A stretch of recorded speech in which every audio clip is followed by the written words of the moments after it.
বললেন এক নম্বরে আমি রবের শুকর, দুই নম্বরে মা বাবার শুকর। আল্লাহর রাজি বানাইলেন, নামাজ পড়লেন, রোজাও রাখলেন, আমল করলেন, কিন্তু আপনার ঘরে দুইজন ব্যক্তি আপনার প্রতি রাজি না। মদিনা নবী কয় আব্বা আম্মা রাজি না, এর মানে আল্লাহ আপনার প্রতি রাজি না। আব্বা আম্মা রাজি, আল্লাহ আপনার প্রতি রাজি। চিল্লা পড়া যাবে কি মারহাবা। আব্বা আম্মা রাজি তো আল্লাহ রাজি। আব্বা আম্মা রাজি না, তুমি বাইতুল মুকাররমের ইমাম, লাভ নাই। আব্বা আম্মা রাজি না, তুমি বড় বক্তা, লাভ নাই। আব্বা আম্মা রাজি না, এই বান্দা তুমি বাইতুল্লাহর ইমাম, এর পরেও কোনো লাভ নাই। এই জন্য আব্বা আমার রাজি বানাও তো আমার আল্লাহ রাজি, আর আল্লাহরে রাজি বানাইতে পারলেই তো জান্নাত। তাহলে আল্লাহ শুকর কেন আদায় করবো? আল্লাহ মায়া করে জমিনে আনলেন। দুই নম্বরে মা বাবা শুকর কেন আদায় করব? কারণ মা বাবা শুকর আদায় করার ব্যাপারে আল্লাহ বলেন ওয়াসাইনাল ইনসানা বিওয়ালিদাই হামালাতুহু উম্মুহু ওয়াহানান আলা ওয়াহান। আল্লাহ পাক বলেন কেন তুমি আদায় করবা? মা বাবার শুকর কেন আদায় করবা? কারণ মা তোমার গর্ভের মধ্যে নিয়ে কষ্টের পরে কষ্ট করে মা তোমারে বড় করলো। আপনি আজকে বাড়িতে যে আপনার বিবিরে বলবেন, বিবিরে আমার সন্তান যে তোমার গর্ভের মধ্যে ছিল, কি পরিমাণের যন্ত্রণা তুমি আমার একটু বলে দাও। দেখবেন আপনার বিবি এক এক করে জানিয়ে দিবে সন্তানটারে গর্ভের মধ্যে নিয়ে মা কত পরিমাণে কষ্ট করে সময় কাটাইলো। আপনার ধারণাও নাই, চিন্তাও তো আপনি করতে পারেন না রে বাবা।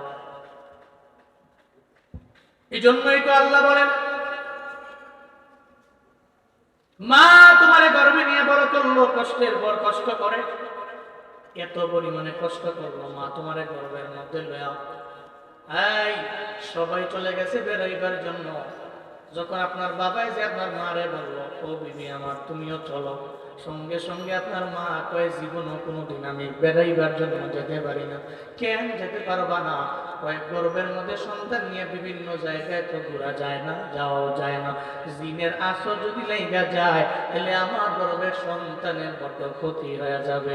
সবাই চলে গেল, মায় যায় না। সন্তানের জন্য এত পরিমাণে স্যাক্রিফাইস মায় করে। শুধু তাই না রে বাবা, আপনার সংসারে বড় চাপ। ফজরের সময় মা কাজে চাপে, সংসারে চাপে খাইতে পারে নাই।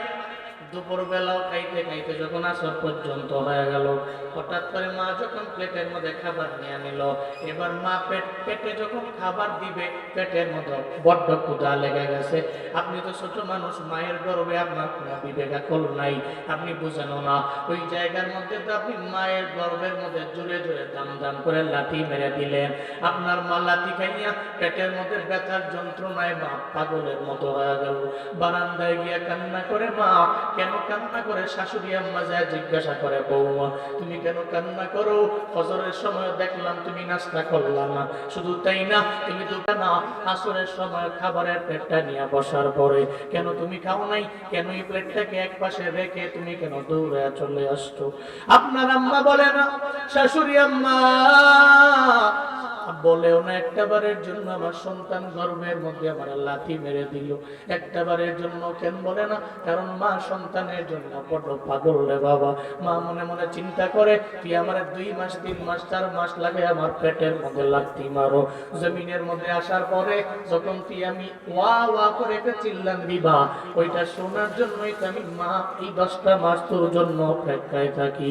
তুই যখন ওয়া ওয়া করে চিল্লাবি, ওই সময় থেকে আমি মায়ের যত কষ্ট আছে সব কষ্ট আমার লাঘব হয়ে যাবে, আমার আর কোনো চিন্তাও থাকবে না, পেরেশানিও আমার থাকবে না।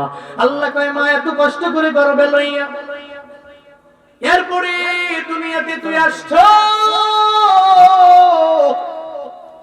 দুনিয়াতে আসার সময় বালতি বড় রক্ত ঝরাইলো মা। আবার দুনিয়াতে আসার পর আল্লাহ পাক বলেন অফিসারুহু ফি আমাইন, 2টা বছর তোমার মা তোমারে দুগ্ধ পান করাইলো, একটা বারের জন্য বলে নাই এই তুমি আমি 2টা বছর দুগ্ধ পান করাইলাম, তুই নিজে বাড়ি করার আগে আমার একটা বাড়ি করে দাও, তুই গাড়ি কেনার আগে তুই আমার একটা গাড়ি কিনা দাও, তুই টাকা পয়সার মালিক হয়ে গেলা, আগে তুই আমার দুধের দাম দাও, এরপরে সম্পদ কামাই করো, সম্পদ অর্জন করো, একটা বারের জন্য বলে নাই। আল্লাহ কয় মা তোমারে গর্ভে নিয়ে বড় করলো, দুনিয়াতে আসার সময় বালতি বড় রক্ত জড়াইলো মা, আবার দুনিয়াতে আসার পরে মা তোমার আমার জন্য 2টা বছর দুগ্ধ পান করাইলো ফ্রি। আল্লাহ কয় 1 নম্বরে তুই আমি আল্লাহকে রাজি কর, 2 নম্বরে মা বাবারে রাজি কর। মা বাবা রাজি এর মানে আল্লাহ রাজি, আল্লাহ রাজি মানে তো জান্নাত। এজন্য মা বাবা বড় দুর্বল, সন্তানের প্রতি বড় দুর্বল। কেন? কারণ ওই মা বাবা সন্তানের জবান থেকে একটু বাবা মা আওয়াজ শোনার জন্যই তো বাবা বড় দুর্বল, মাও দেখবেন বড় দুর্বল। যারা সন্তান পায় না এরাই জানে সন্তানের কি বেদনা। 5 বছর হয়ে গেল, ছেলে নাই মেয়ে নাই, 6 বছর 10 বছর দেখবেন স্বামী স্ত্রী পাগলের মতো হয়ে যায়। এমন কোন ফার্মেসি নাই যায় না, এমন কোন ডাক্তার নাই যায় নাই, হসপিটাল সবগুলা ঘুরে ঘুরে বেড়ায়, এই ডাক্তার একটু উসিলা করে দেও আমার সন্তান লাগবে। আর এই সন্তানটা যদি জমিনের মধ্যে আসার পরে এই সন্তান যদি মা বাবার সাথে বেয়াদবি করে, জীবনেও কোনোদিন মা বাবা তো এর জন্য দোয়া করতে পারে না।